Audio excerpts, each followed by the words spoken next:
Students अब हम आते हैं प्रॉपर्टीज ऑफ रियल नंबर्स की चौथी हेडिंग है properties of equality of real numbers. इसकी जो हमारे पास टोटल 6 हेडिंग है।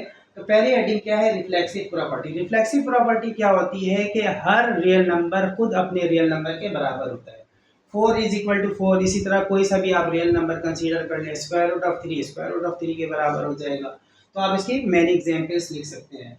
साइमेट्रिक प्रॉपर्टी क्या होती है स्टूडेंट के? अगर एक रियल नंबर दूसरे रियल नंबर के बराबर होता है तो दूसरा रियल नंबर पहले रियल नंबर के बराबर होता है। यहाँ पर मैंने पहला रियल नंबर 4 सपोज किया है, दूसरा रियल नंबर 8/2 सपोज किया है। तो 8/2 किसके बराबर हो जाएगा? 4 के, क्योंकि 8 को 2 से डिवाइड करेंगे ऑब्वियसली 4 आता है। तो इसी तरह इसकी आप एग्जाम्पल्स भी मजीद लिख सकते हैं।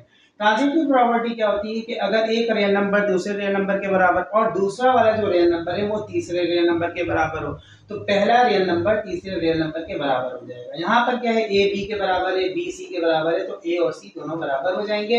यहाँ पर मैंने ए की जगह 2, बी की जगह 4/2 और सी की जगह 10/5 कंसीडर किया।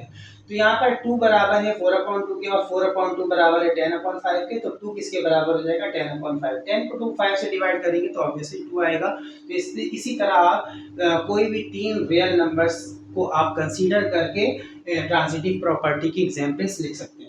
एडिटिव प्रॉपर्टी क्या होती है स्टूडेंट के? अगर एक रियल नंबर दूसरे रियल नंबर के बराबर है, जैसा कि ए बी के बराबर है। अब यहाँ पर क्या हुआ है? यहाँ पर सी दोनों साइड पर ऐड हो गए हैं। मतलब क्या है कि 4 8/2 के अगर बराबर है, जाहिर है 8 को 2 से डिवाइड करेंगे 4 आ जाएगा। तो 4 8/2 के बराबर है। अब क्या हुआ है? हमने लेफ्ट हैंड साइड पे भी 3 ऐड किया है, राइट हैंड साइड पे भी 3 ऐड किया है। मतलब सेम नंबर को हमने दोनों साइड्स पर ऐड कर दिया है। तो जवाब में कोई फर्क नहीं आएगा। मतलब left hand side right hand side की वैल्यूज बराबर आ जाएंगी। 4 + 3 कितने हो गए? 7। 8/2 को 8 को 2 से डिवाइड करेंगे 4 आएगा। 4 + 3 कितने हो गए? 7। तो ये इसकी एग्जांपल्स भी आप इनफाइनाइट लिख सकते हैं। पांचवी हेडिंग क्या है? Multiplicative property. Student multiplicative property क्या होती है? अगर एक रियल नंबर दूसरे रियल नंबर के बराबर है तो याद रखिएगा कि पहले रियल नंबर और दूसरे रियल नंबर को आप सेम रियल नंबर से मल्टीप्लाई कर सकते हैं, तो जवाब एक जैसे आ जाएंगे। यहाँ पर मैंने क्या किया? ए को सी से और बी को सी से मल्टीप्लाई किया हुआ है। इट्स मीन के यहाँ पर मैंने अब यहाँ पर दो नंबर्स पर्टिकुलर नंबर मैंने कंसीडर किए। ए की जगह 3, बी की जगह 6/2। 6 को 2 से डिवाइड करेंगे, जाहिर है 3 आता है। तो हमने यहाँ पर क्या किया? 3 को भी 5 से मल्टीप्लाई किया, 6/2 को भी 5 से मल्टीप्लाई किया। तो देखते हैं क्या क्या जवाब एक जैसे आते हैं। 3 5 are 15 और 6 को 2 से डिवाइड करेंगे 3 आएगा। 3 5 are 15। यस, जवाब एक जैसे आ गए। तो इसकी भी आप एग्जाम्पल्स इनफाइनाइट लिख सकते हैं, इसलिए एटसेट्रा लिख दिया है मैंने। कैंसिलेशन प्रॉपर्टी फॉर एडिशन, बिल्कुल ये किसकी अपोजिट है? ये एडिटिव प्रॉपर्टी की है। मतलब यहाँ पर क्या हो रहा है कि a + c b + c के बराबर। यहाँ पर सेम नंबर जो ऐड हो रहे हैं c, तो c को आप कैंसिल कर दें तो a किसके बराबर हो जाएगा? b के बराबर। जैसा कि यहाँ पर मैंने मिसाल लिखी है 4 + 3 और 8/2 + 3।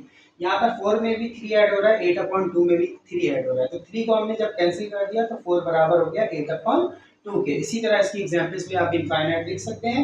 इसके बाद है छठी प्रॉपर्टी जिसका नाम है कैंसिलेशन प्रॉपर्टी फॉर मल्टीप्लिकेशन। बिल्कुल ये किसकी उलट है? मल्टीप्लिकेटिव प्रॉपर्टी की उलट है।